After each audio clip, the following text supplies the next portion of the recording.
Hello, everyone. Welcome to Vision Central today on June 27th, 2025. Today we're talking about eSight Vision Central. We're going to be talking using your eSight Go with public transportation. And thank you, everyone, for joining us today at the end of the month of June. And looking forward to having everyone here. We're just getting set up right now. And Leah, we're letting everyone in the room here.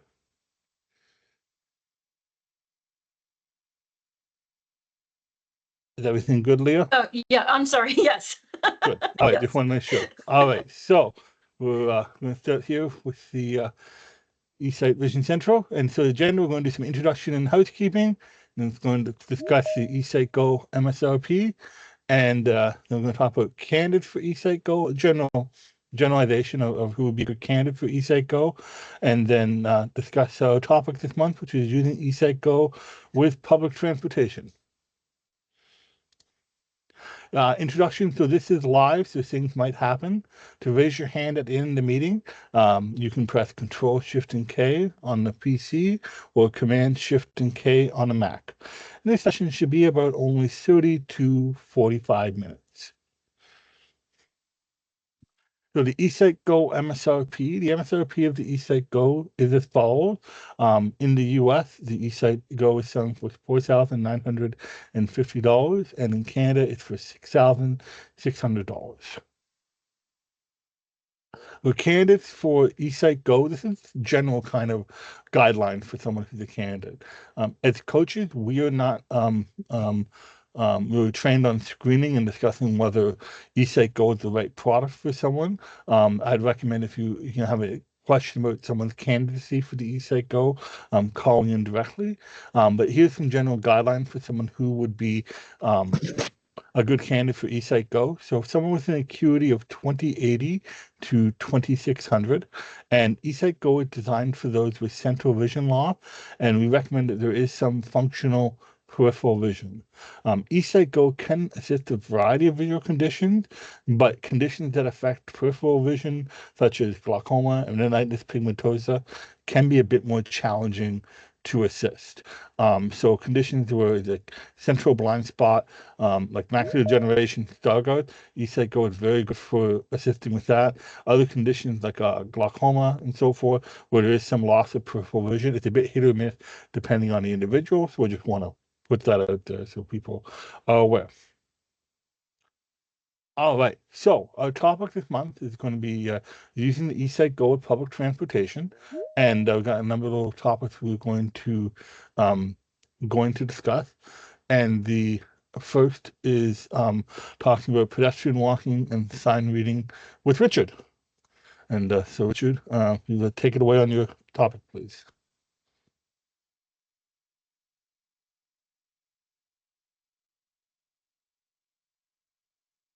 Richard, I think we're having some trouble hearing you. Sorry, can you hear me now?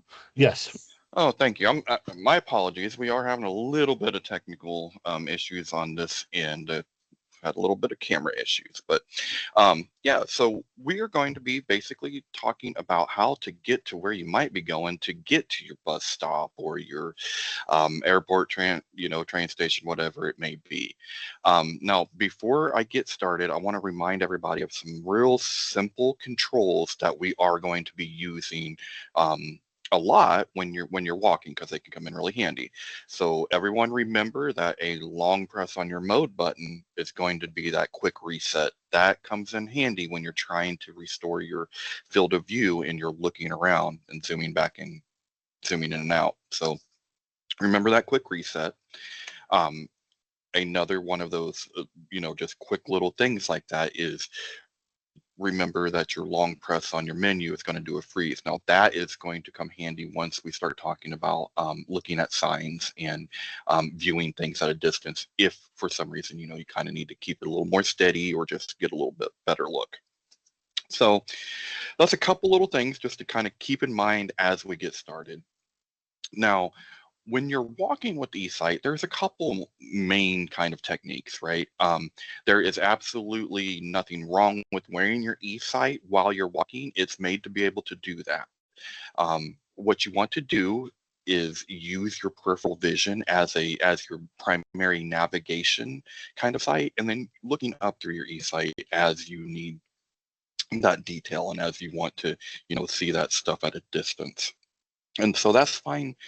It's totally fine. That is like the primary method. Now, the secondary method, one that I tend to use a lot, is I will let the eSight hang from my lanyard at my chest, and then I am pulling it up as I need it, to look at cross, crosswalks, signs, lights, those types of things, addresses. So I'll just kind of stop and pause and then pull my eSight up and kind of look through it that way. That also helps me because I'm also very light sensitive, so I'm wearing very dark sunglasses, and then I'm kind of swapping between them as I, am trying to navigate. So I actually took a little walk, and navigated a couple stops, some four ways, traffic light, and I, something that Jeanette will talk about, but I do want to kind of disclose is, not only did I have my eSight, I also had my cane with me. It's a signal cane. I wasn't using it for actual navigating, but I do carry that cane so that other people can see that this is an eSight and not a VR set, right? Like I'm not just playing out here. So you want to kind of remember those two techniques. Once you've decided on what what technique you want to follow, then go ahead, head out, get on the road.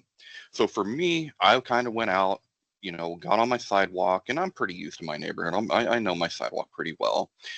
So I didn't need a lot of guidance in that way. I was able to follow that around and get to that very first stop sign. And this was a cross traffic, right? I had to cross the road in order to go down the other way. And then there's a stop sign. So I am able to tell that the cars are stopping. I can't really tell much more than that with my natural sight.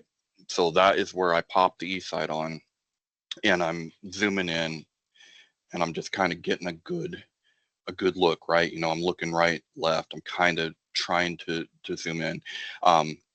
Remember, like I said, about that quick reset where you can do, hold that mode button to reset.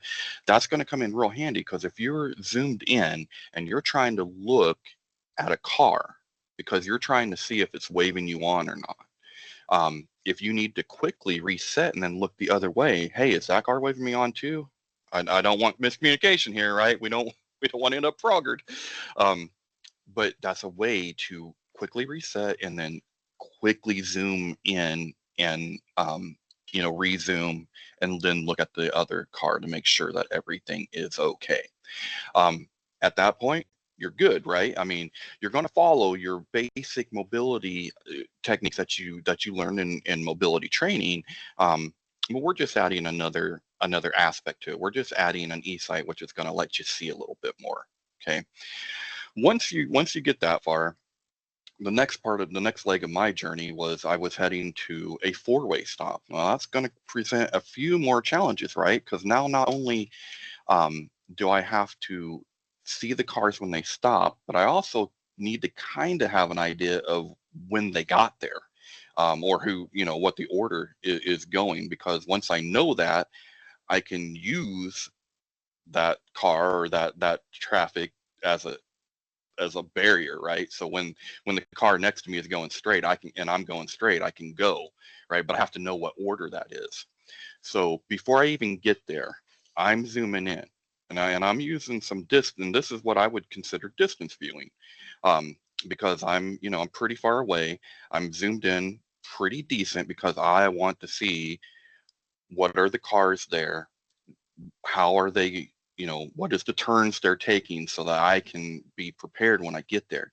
The other thing that I'm doing, and I didn't do it in this specific instance, but it's something that I will do a lot of times, is I will use that freeze frame that we mentioned earlier as a way to be able to take my time and read a a cross sign.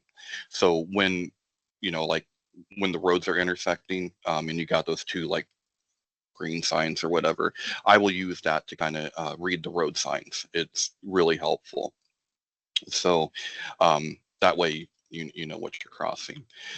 So I get up to the crosswalk. I've been paying attention. I've been watching the flow of the traffic. So now when I see the car is on is going straight next to me, I know that it's my turn and I can go. So go ahead and do that. Now the next leg of my trip, now we're going to have to negotiate an actual traffic light with a crosswalk, traffic signals, and all of that noise.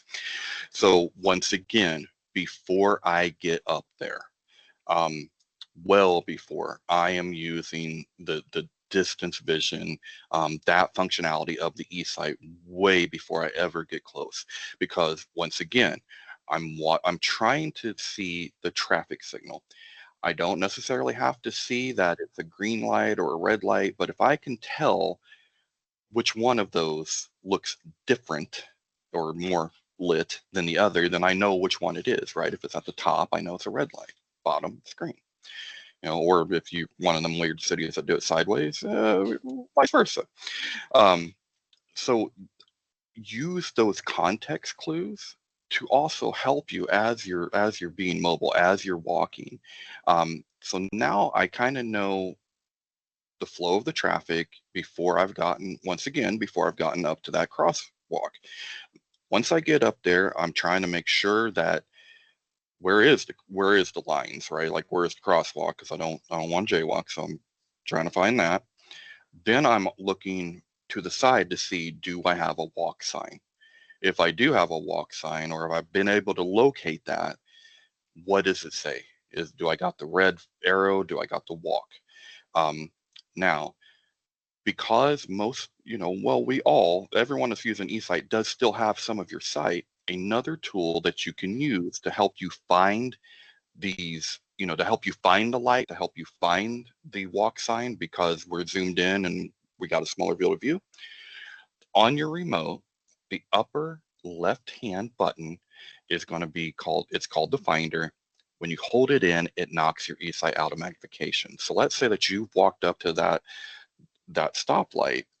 If you hold your finder in, knock it out of magnification, and that's going to allow you to kind of sweep that area. Now you might see that there's a walk sign there. You won't be able to tell what it says, but you can be like, oh, I think that's it. Well, now when you let go of your finder button, it will jump back into the magnification you had set, and you'll be able to read it. So that's another tool that you can use to kind of get your bearings and then quickly be able to identify that sign. So I hope this is helpful. I hope this will let you get to your bus stop. It was actually fun to go do. I don't have to walk a lot, admittedly, but it was nice to kind of go and just. And the cool thing, the thing that I just love about the eSight is I knew that I could, right? Like it's not that I always have to, but when this Vision Central came up, I'm like, I think I can do that. In fact, I know I can do that. And so we just grabbed it and went, and yeah, so you can do the same. So I encourage everyone to get out there and give it a shot. Excellent. Thank you, Richard. Perfect. And next, we're going to be talking about using the eSight Go with other accessibility tools. Jim. Thanks, Tyler, and thanks, Richard, because I'm going to be building on pretty much everything that Richard has said. I think that you've given some amazing tips, Richard, and what I'm going to say is really to add to what you're saying. So this is on top of everything that Richard has said, even from the fact that, if you are sensitive to light, which is a lot of people are, and you need to use your sunglasses, then you can lift your eSight up when you're not needing it and use those sunglasses. The other thing I would say before I get into the accessibility bit of it is that when I'm walking along, I have found that I position my eSight slightly higher up on my forehead, just a little bit, and I adjust the nose piece. You've got a different nose size size nose pieces on the eSight Go, and they are adjustable. As you know, you can squeeze them in or pull them out. And if you squeeze them in a little bit, it places the eSight slightly higher on your eyes so that you've got a little bit more peripheral view. If you have, you know, whatever peripheral vision you have, you can use that in conjunction with the advanced vision that eSight gives you. So I would say that that's a good tool to use, because when you're walking along, otherwise, if you're trying to look right through your eSight, some people think it's like a normal pair of glasses that you're going to, you know, use and you're going to look through it like you would a pair of glasses. It's not. It's a wearable device, and if you look through it like that, then you're going to lose perspective. So try and you know, have it so that it's almost like a bifocal, so you can use the peripheral vision that you have as well. So one of the things that I think is really important when you're walking along, and particularly if you're navigating public transportation, let's just say you're in a busy train station or a busy tube station, or I'm sorry, subway station. I'm still using London lingo here. You're going to get lots of steps. You're going to get lots of escalators. What are they called in America? I don't remember, but they're the things that the moving staircases that you go up and down. You're going to be bustling in crowds, lots of people.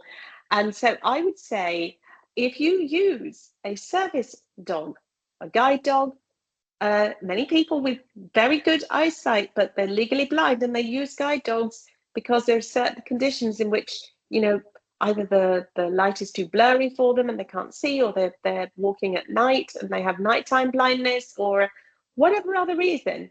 It's a myth to think that you don't have to see at all to have a guide dog. You can have perfectly good peripheral vision and maybe lost central vision, or a very limited amount of vision, so that you can use your eSight in conjunction with that. Or you may, as Richard does, use a symbol cane to let people know that you are low vision, you know, you have low vision. Or you can use an actual cane, a guiding cane, like some people use a smart cane because it's got maybe GPS on there, so they can combine the GPS usage with their eSight. They can maybe some people find it difficult to see obstacles directly in front of them, but they're good at seeing obstacles far away, for example. So, you know, some people might use a smart cane for that, or just a normal cane for that, or just a simple cane. Either way, you're probably going to need your hands. So one thing that I find is quite useful is to have a little backpack of some sort. And, you know, backpacks can look a little bulky, or they can look quite smart. You can get some nice looking backpacks as well. And that is very handy because, again, it allows your hands to be free, so that if you are one of these people who likes to use your remote control with your eSight, and maybe you don't have something on which to click that remote control, you can hold it in your hand and you can use it. Or if you have if you're wearing a belt, you can clip it onto a belt, hanging around a belt. And you could even use the controls if you don't want to take your remote out with your eSight. You can use the controls on the right arm to zoom up and zoom down and reset the view with those commands on the right hand side of the device. You've got a button in the front, then you've got a rocker switch in the middle, and then a button on the back. So you can use those as well. Either way, you're going to need access to your hands, whether it's to hold your symbol cane or your smart cane or other cane, or you've got your guide dog with your left hand, and with your right hand maybe you need to operate your eSight device. So I would say that organization is paramount. So have your backpack, have something that allows you to be hands-free, so that you can deal with that. And then let's just say, for argument's sake, you're using a cane, and you're looking up as well because you want to, see signs. Maybe you're looking at a board in a train station to see when the next train is. You can look up into there. Or if you're out on the sidewalk going to a station, navigating your way to a station, and you're not sure where the steps are, again, you'd be probably using your symbol cane and having your hands free to use that, or your white cane. You may be using your white cane. You may be, navigating it from left to right, as some people do, or you may have your guide dog with you, and you may be looking for the steps to go down into a subway station or into a train station. And at the same time, you may want to use your eSight now and then to spot to see if you see, your signs. So I would say the most important thing about using your eSight with accessible tools and when you're out and about is, number one, have your hands free. So be really, really organized and maybe have a backpack on. And number two, just coordinate by sometimes using your eSight slightly higher up on your eyes, and then making sure that you've got a hand free to either use the controls on the right hand side of your eSight, or maybe you can use your remote control on your belt. And I hope that helps. Perfect. Excellent. Thank you. That was very good, Jeanette. The accessibility tools and navigating with that. Very good. All right, so next, I'm going to talk about taking the bus with the eSight Go. When taking the bus with the eSight Go, there's general skills like similar to looking at signs and so forth that are going to be needed. But the thing that I have found over the years of navigating using the public transportation system is that every city has a different bus system when it comes to tools and availabilities and how it works. And so one of the things that I recommend to someone with low vision is familiarizing yourself with your local bus system. So if you're moving to a new city or you're not used to taking the bus, take the time to explore the website, maybe call the customer service, explain that you're an individual with low vision, and asking them what tools are available there or how it's going to work. So for example, where I live, one of the tools that's available is I have the ability to type in one address to another address. So let's say if I'm leaving from my home to go to a grocery store that I've never been to before. I can type in the address of that grocery store, and on the internet, the bus system will tell me what I need to take in order to get there. So I would use my eSight to read the computer screen or read my cell phone. It will tell me what the bus numbers are, when I should expect the time, and it will give me alternative path. This is a great system for if I've never been to an area before, or if I'm thinking, okay, I haven't gone to this place or this location, how do I get there? And it kind of guides me along to say, okay, I might take the number 2 and then take the number 3 and then take the number 11, or I may be able to get off and go to a different route. And I think that that's a very good system and very helpful, but not every city has that. So in other cities I've been to, there is no guidance system like that, where it's more you have to read the maps themselves. And so normally at a bus station, you may find a map on a wall indicating the different bus routes, the different colored maps and so forth. And the eSight, I find it extremely helpful for reading those if you need be, and using the magnification, so zooming in on the map, using the contrast to make stuff stand out to help with say if you're following a route, if you're following along with your finger as you're guiding along, is extremely helpful and extremely useful for that.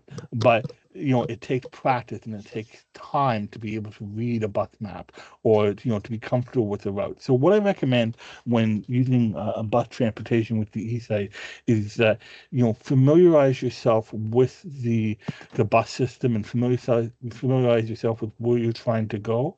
Um, Prior to say a big trip, say if you're going to a doctor's appointment with a timed issue, right? You don't want to necessarily be late for an appointment. I wouldn't recommend saying, oh, I have to learn a new bus route and get comfortable with the bus system for that specific appointment. I'd recommend, say if there's a casual day where you just say going to a local place, trying to get comfortable with it is a good way to do it, and practice. Because I found as a person with low vision, navigating the bus maps and so forth can be a challenge, and that eSight is a great technology for that. Using that zoom, using that bioptic or the digital tilt, I should say, digital tilt to look down at where I'm going and to find that out on a map is very useful.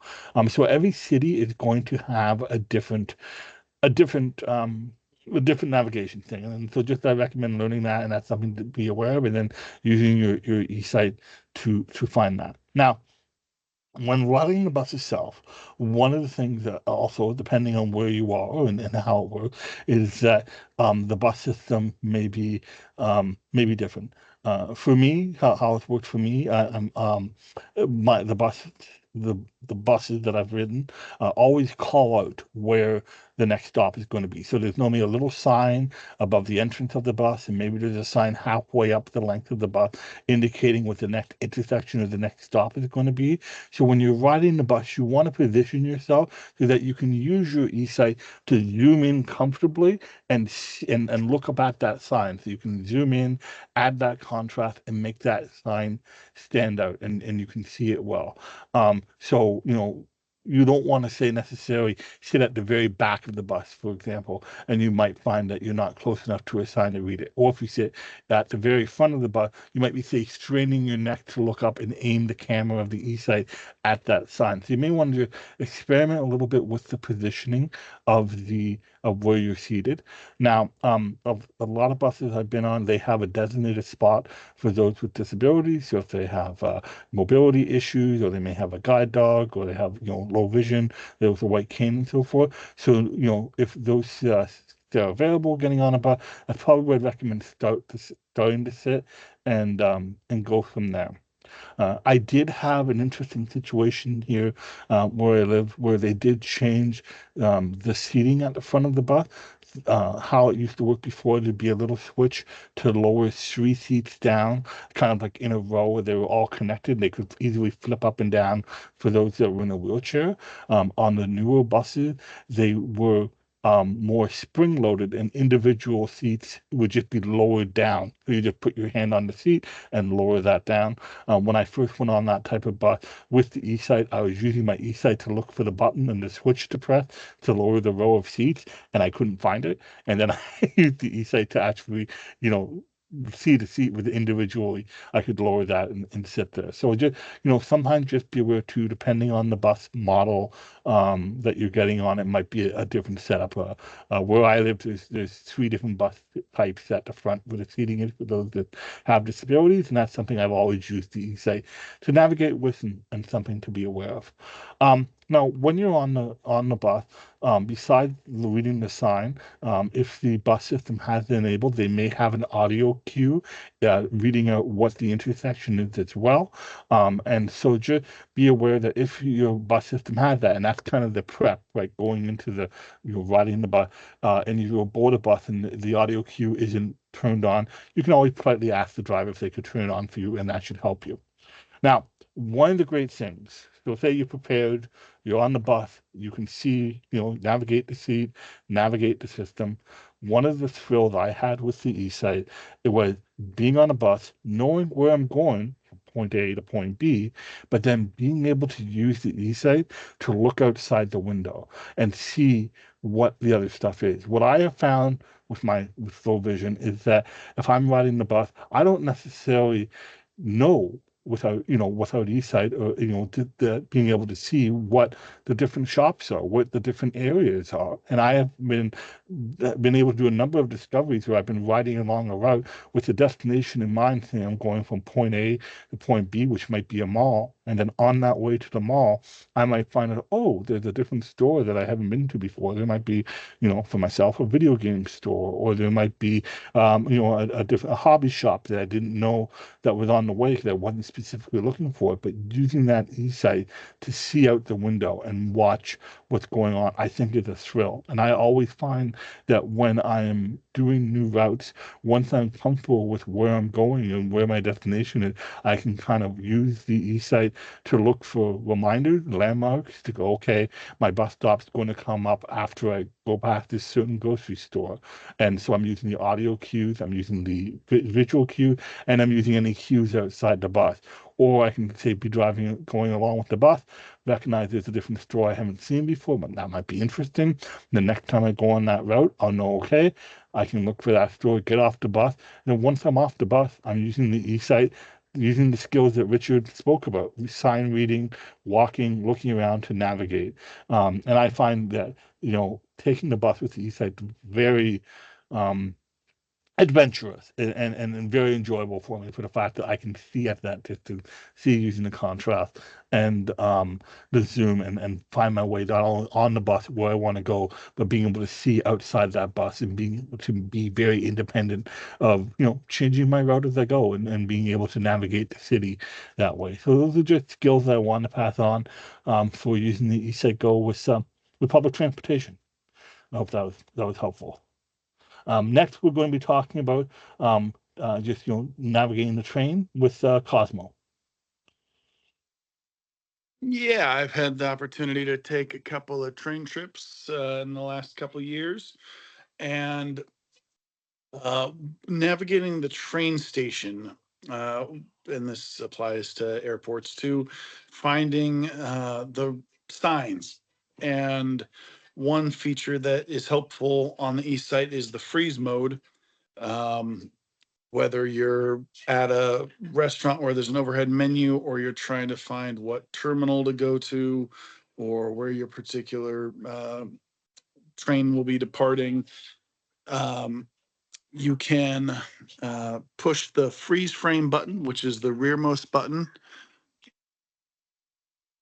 Um, and that will freeze your image on the screen, and then you can zoom in and um, pan around the image.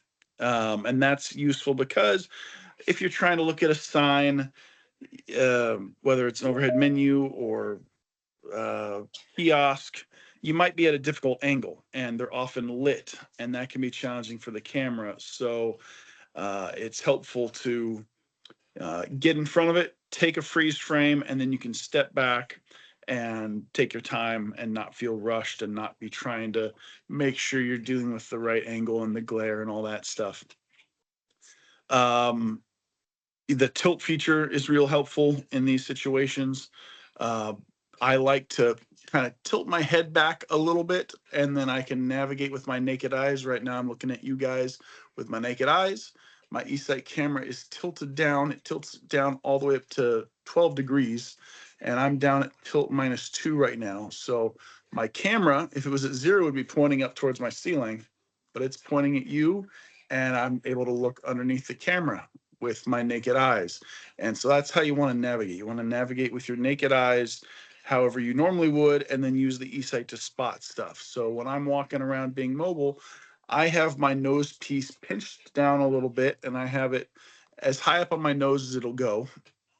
So I'd say the bottom of the eSight is just a smidge below what would be straight ahead for me if I was looking. And so I've got all this nice under naked eye vision and all this stuff to the side right here. So I still feel very in touch with the world around me, which is important.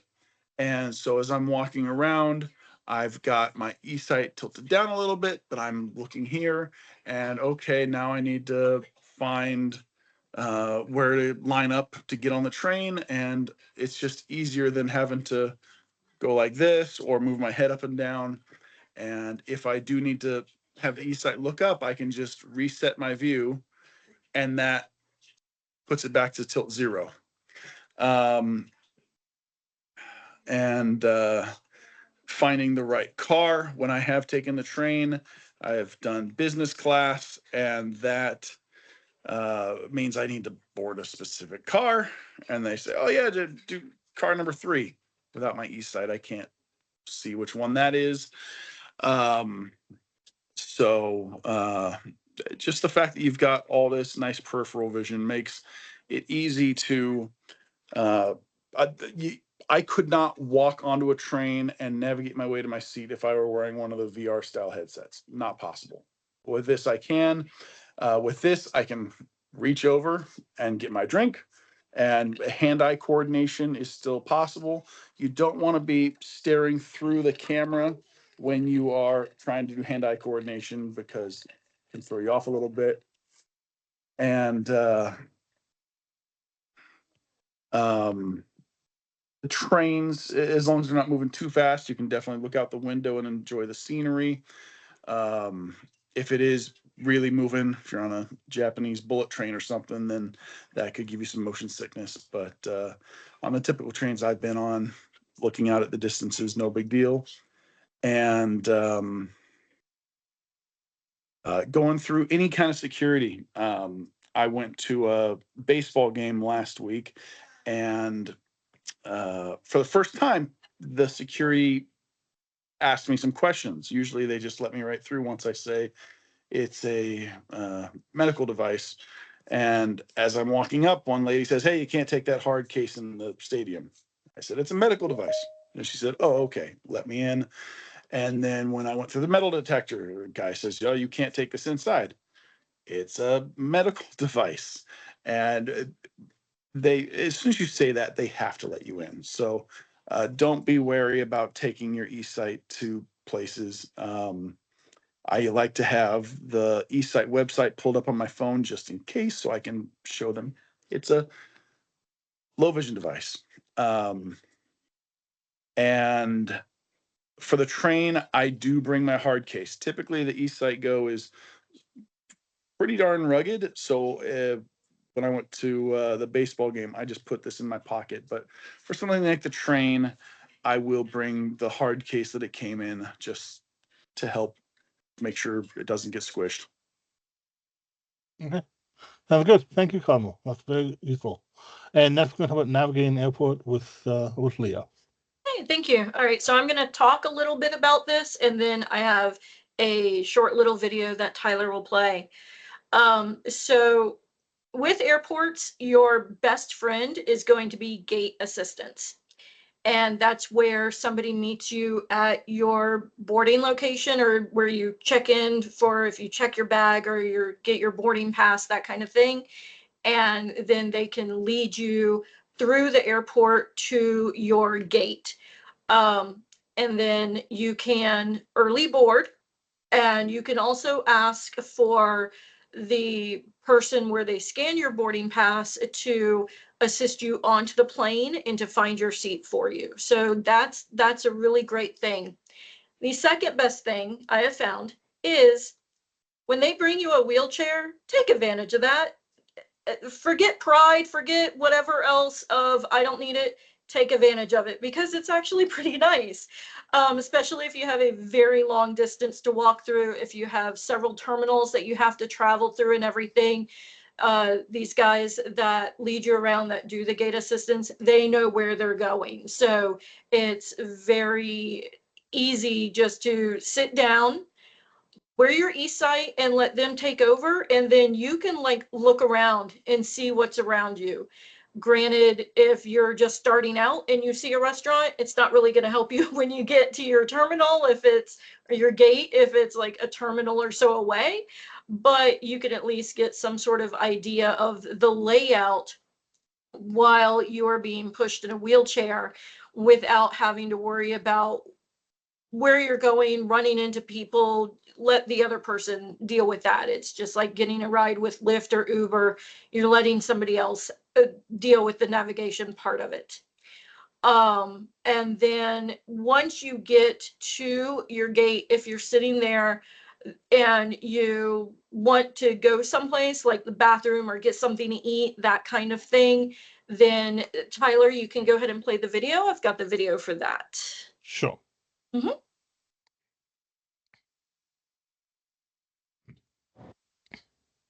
Navigating in an airport is pretty easy to do once you know how to do it. The first thing you want to do is go to the app of the airline that you are traveling. In this case, mine was Delta. And then once I'm at that app, I will go down to the bottom right corner with the 3 lines and select that. Those 3 lines will bring up a menu, and you'll want to select Airport Maps. That'll bring up a listing of the different airports that you have been in. You might even have to type in the airport code if you aren't seeing your selection. So just select which airport you would like to show the map of. Once the map comes up, there'll be a pull-up menu that has different ideas for things such as ATM, baggage claim, restrooms. So you just select which thing you're looking for to get directions from. In this case, I chose restrooms. So it's going to bring up all the options. And then based on where I am at in the airport, it will show me the closest ones to me. So then I just select which one I prefer, and I will then hit go to route or whatever that is. I'm sorry, I don't remember. And then it will show a blue line leading you from where you are at to where you wish to go. And just like with a GPS, it will actually have a dot following you along that line. So if you're going in the wrong direction, it will either redirect to another location, or you can turn around and go back if you notice that you are going in the wrong direction. Perfect. Excellent. So another great thing about being pushed in the wheelchair is that you can figure out the signage for things, not just the restaurants and things like that, but the bathrooms. So every airport, apparently, I've been in 3 this past 2 weeks. Every airport has different types of signage for their different things. So the restrooms was the biggest one. You had some that were very easy to see. Even without the eSight, you would still be able to see it within reason, of course, but it was easy to see. And then there were other airports where the sign was very small. There was not a good indication of where the restrooms were at compared to other like areas. They don't have doors. They just have like a walkway that you go into to get to the restrooms and stuff. So being pushed by the wheelchair, having that gait assistance allows you to know where things are at. And you can even ask the guy, like, hey, I don't have to go to the bathroom, but can you point it out to me, either by my gate or even what the signs look like as we are passing them, just so that way I am aware of what they look like once I get to my gate. If I have a long wait before you start to board your plane and you decide better to go to the bathroom in the airport than on the airplane, then you'll know what to look for and where a general idea of where it's at. Excellent. That's it. Right. Thank you very much, Leah. Great. Thank you. Navigating. So that's the topic for using the eSight Go is public transportation and navigating different things. And hopefully everyone found that useful. If anyone had any questions, they can raise their hand. And Leah, if someone raises their hand, if you see that, just let me know. Yeah, you can ask Devesh them. is in, so he's been, Okay, excellent. yeah.